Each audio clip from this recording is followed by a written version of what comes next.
Hey, what's going on, friends and family? My name is Skylent. Welcome to Nightly Gaming News, where we talk about gaming news nightly, at least Monday through Friday. That's the dream. Throw up a like if you want to, support that, believe in that, want to see that come to fruition. Okay, gameplay in the background is of Hover. It's a new indie game that is very much inspired by Jet Set Radio. It is a parkour slash kind of in some way skating, because there is grinding in it type of game. It is a racing game. It's so weird. It is very cyberpunky, very out there. It's just one of the trippiest stuffs that you can check out. So anyways, hopefully that makes your eyeballs feel real good back there. Links in the description as well with every news story. But first things first, I like to talk about the deal of the day. We have Elder Scrolls Online, which is having a free week and a big sale. So for the whole week, I think a couple days have already passed, but you can try out the game, and I promise you, you're going to start having fun pretty much immediately. I will argue with some people about the combat system, though. Combat system, once you learn animation breaking and once you really learn like the different combinations of skills that flow together, it changes completely. But I have to admit, I must concede that in the beginning it can feel slow and sluggish, especially depending on which skills that you just happen to pick off. But if you give this game your time, I promise you, it will give you a reward. So try it out for the week, and it's on a huge sale. And trust me, ESO is a decent MMO, especially now. It's only gotten better. All right, guys, our first story, our namesake, the title, the Paladins community is freaking self-destructing. This is because of the new changes. If you guys didn't see the last video, Paladins is essentially making their casual mode pay to win, and it's pretty much mirroring stuff like Clash Royale or mainly Battlefront 2, which is really surprising that they're putting that in their game when those games had a lot of controversy with them, mainly Battlefront 2, most immediately. And Paladins has not always been scot-free. Let me get that off here. So the news here is that, yeah, the community is in an uproar, but here's a little bit more elucidation of why I don't like this system and why the community itself is very vocal. So one complaint is that it's pay to win now, obviously, I think. Some people, I don't know, in the comments on my last video, like, you need to learn what the definition of pay to win is. And a lot of people think that, well, you can eventually grind for everything. But this makes the new player experience, which is going to be mostly populated inside the casual game servers, which is what this is affecting, that's going to make it very uncomfortable. And it's going to incentivize monetization, and it's through loot box monetization. And you're like, well, you can't buy the loot boxes directly. I don't know, some people have said that, but you can get the VIP packages, which is what they actually introduced before this. You can also get booster, you get that stuff, and that incentivizes that sort of purchase. You can make something pay to win, or you can make something shady. You can make a monetization system where you don't directly pay to win, but it's more like you pay to do this thing, or you pay to enhance some other aspect of the game, which then indirectly rewards you with a win. That's so the VIP system combined with this new system, it's everything. It's everything. And you're going to see that a lot in games. Like Paladins, mobile games, they do these roundabout, systems, so where it's never super direct and super obvious. But come on, guys, we're becoming more knowledgeable. Like everybody is. The community of these games and just the general population, we're starting to catch on finally. I mean, I've caught on forever, but finally normies are actually understanding. So Paladins, you can actually purchase, or you get cards, sorry. You get all the cards, which is cool. That's actually kind of a step in the right direction to make it not as pay to win as it used to be, debatable, but you get all the cards now. You don't have to unlock all the other cards, except they're lower level. So you objectively have worse cards than other players, and you have to earn up, the cards and the rewards. And people who are doing dedicated Paladins content are actually pissed. Like people who have just kissed high-res ass and have just been making hype videos nonstop, and those people have grown 10 times faster than me because of it. But regardless, those people even are like, no, this is too much. I can't. I'm Paladins. I'm a dedicated Paladins YouTuber, but I cannot support this. And that's awesome. That's awesome. Because in some ways, this system actually really could have gone clean through. Even my own Discord was actually just kind of not even really talking about it. Just like, oh man, let's talk about all this other stuff about Paladins. Let's not be in an uproar like 99% of the whole community. It's actually really surprising how some people are letting this slide. Because in the ranked mode will actually have all cards unlocked and they're all equalized. But not everyone plays ranked. You might say, well, ranked is the only mode that matters. It's not. It doesn't. And your rank, your hidden MMR, is affected by quick play as well. Or it should be, because it is actually in most games, even though it's not explicitly stated. It's all hidden, man. It's all hidden. Hidden MMR, man. Hidden ELO. But regardless, so casual mode is important. It is important to this game's community. I think Paladins is mostly a casual game. It is important. So having disbalance in that, and just really the fact of changing monetization systems constantly, you know, changing these systems and changing the balance, that's a big thing. Even if this system wasn't pay to win, I'm pretty sure the community would still be in an uproar because this just deletes balance. It also takes away, actually, some customization. It kind of ruins a little bit of the uniquity of certain builds because everything is more equalized, kind of, and now we can't have more unique or disbalanced builds like, I don't know, Stunlock Maldamba, or of course you can go Healing Maldamba, you can go more aggressive Maldamba. I like Maldamba.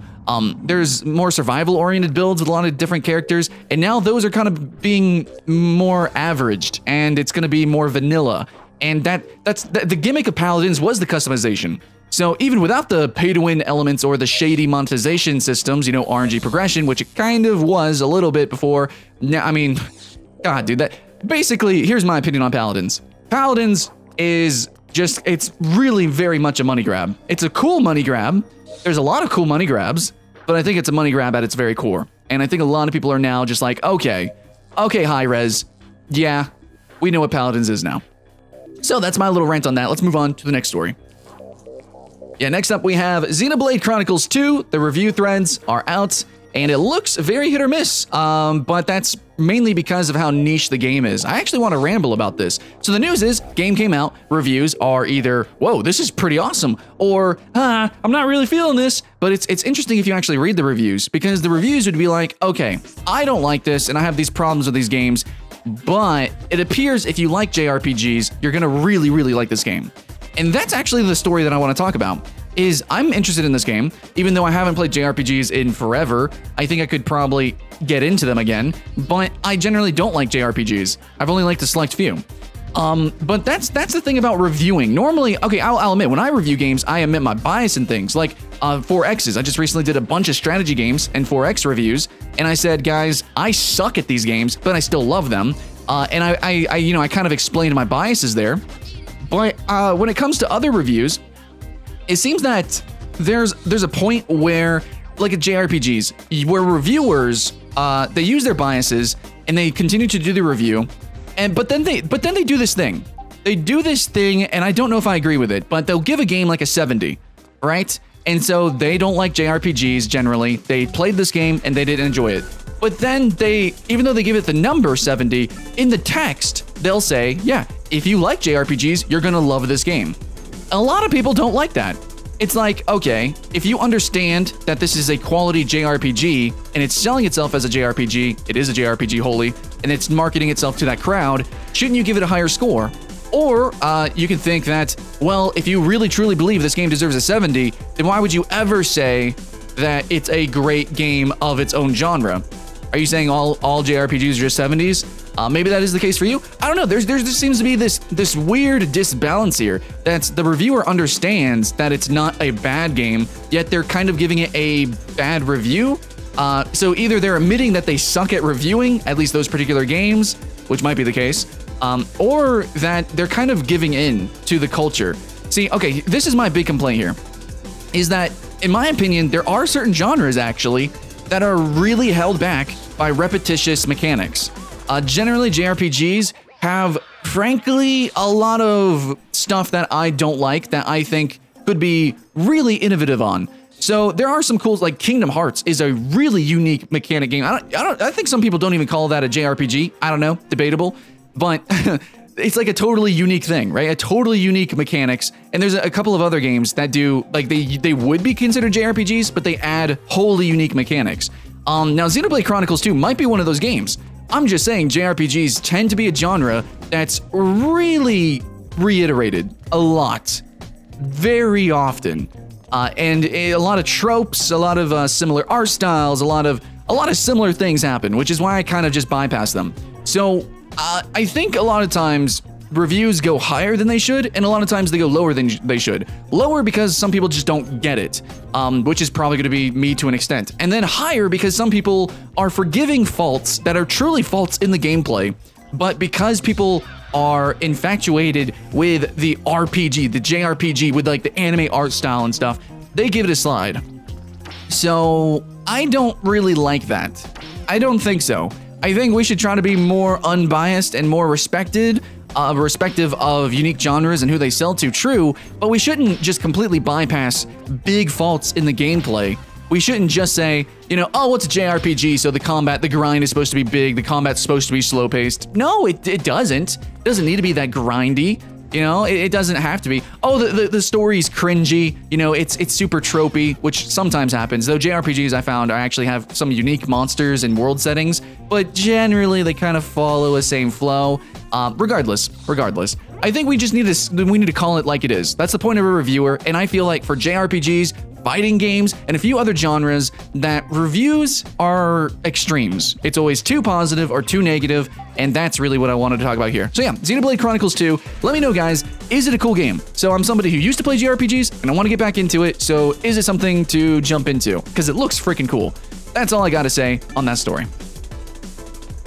All right, story 3, guys, we got the Humble Bundle Monthly that just dropped, as well as the Jingle Jam Humble Bundle thing that's occurring. Immediately, you can actually see there's Dungeon of the Endless for the Jingle Jam. I definitely suggest picking that up, but we don't know what the other games are. So if you like gambling, throw in your $35. You will get your money's worth out of it, I promise you. And immediately, I can tell you there is at least one game worth picking up there. Dungeon of the Endless is really cool. It's actually really fun if you have 3 other friends to play with, but it's pretty neat. So yeah, the Humble Bundle Monthly. I kind of want to talk about that this month. So maybe we'll talk about this every month whenever it drops. I like mentioning Humble Bundle because they always do giveaways and stuff and things, and they have great deals. They have amazing deals. I have a section called Deal of the Day, and like I think majority of the time it's because of Humble Bundle that I was able to do this. But this month I actually paused my subscription. Many people did because the headlining bundle game, which you do get to know one game before the bundle hits, it was H1Z1, and I already own that game, and even if I didn't, I have PUBG and Fortnite, so dude, H1Z1 is obsolete at this point. It completely is obsolete. And there's some other games coming out that are going to have crafting elements and things like that are it's just going to completely destroy H1Z1. In fact, there's some mobile fucking games that are totally clone games that are better than H1Z1. Just like fact. So yeah, H1Z1 was a game I skipped, but there's actually some cool games this month. So that kind of sucks. So we had Rivals of Aether that I kind of wanted. There's a Blaze Blue, I think. So there were some cool games that I wanted to check out. But I just kind of wanted to say that fuck H1Z1, but Humble Bundle generally, even if there's one game you don't like, even if there is, you know, some games you're worried about might be in it, you know, in the end, you're gonna get probably one game that makes the whole bundle worth it. So I do think Humble Bundle Monthly, even if you paused just like I did, there's a little bit of regret for me, but Humble Bundle is seriously worth. It just objectively is worth. I mean, I don't know how much it costs depending on what country you're in, but for me, you know, making minimum wage, barely, basically, Humble Bundle is extremely worth for me. And you get a lot of early access games, too. All right, story 4, guys. I'm going to shout out Angry Video Game Nerd's Sonic 2006 Part 2 video. He's doing a lot of really cool stuff lately. I mean, okay, I just want to say this. I'm shouting out this video, but if you've never seen Angry Video Game Nerd, this is one of those YouTube channels that you blow through it. Like, you're going to go back to, like, his oldest videos. He actually has montage. He has like a whole season's worth of videos. That's like hour-long video that has all of his episodes kind of edited together. You can click on those, like season 1, 2, 3, 4. Angry Video Game Nerd is great. It's fantastic stuff. Even if you have no interest in retro games or just the games that you think he's gonna review, dude, it's just funny stuff. It's funny stuff. It's good stuff. It's really good editing. I think it holds up today. I really do. I just recently ran through all of it, and sometimes I watch repeat episodes, but his new stuff is cool too. So yeah, he just did Sonic 2006, which a lot of people love bashing on, especially now because, you know, new Sonic game kind of blows, but yeah, this is actually a pretty good video as well. Really high production value that he's been doing lately. I don't know if you guys saw his Plebius video, but holy moly, dude. All right, and the final story that we have here is we're going to be talking about Shadowverse got a new expansion. Their videos, their trailers for the new upcoming stuff, it never truly excites me, but I do want to just tell you that Shadowverse is stupid popular. Shadowverse, despite it, in my opinion, mechanically directly competing with Hearthstone, unlike Duelist, which does something totally different, or Faria, which again is more of a tactical CCG, Shadowverse is basically anime Hearthstone. It does have some unique mechanics though, and I'm just really surprised at how directly it's competing and how much better it's doing with other games that are attempting to compete with it. Maybe when Gwent fully releases and gets on mobile device. Is Gwent on mobile devices yet? I don't know, man. Gwent is really down there. And then also there's the new Elder Scrolls card. What? That exists? Yeah, that exists. There's a couple other Hearthstone-like games that you would think would have big publishing, but dude, Shadowverse is just blowing it out of the park. Maybe because also it's really popular in the East, but when it comes to the art, it's actually really good. I liked my first impressions with it. I thought some classes had some unique mechanics, and the game as a whole kind of has some different mechanics. It's still not as unique as Duelist, not as unique as these other games. And when Hearthstone came out, obviously, it's very much inspired by that. But it's still popular, it's still good, and so I don't know, I just want to shout that out. What do you guys think of Shadowverse? Should I do a first impression on it again? Should I go back to it and see how good it is now? Because I don't know, I heard they added a lot of stuff to the game, so I might want to go check that out again. But Shadowverse is undoubtedly actually freaking popular. So that's going to be it for the news, guys. Thanks for watching Monday through Friday, nightly gaming news. You're going to always have unique gameplay in the background, a deal of the day, and a bunch of stories where I get to ramble about, obviously, the news, but we go a little bit deeper and we talk about, how I really feel about that shit. So thanks for watching, guys. Much love. Hope you have fun. Enjoy that deal of the day, guys, and enjoy the gameplay. That's all I got to say, guys. Have a good weekend. Keep that hype alive, and I'll see you again next time.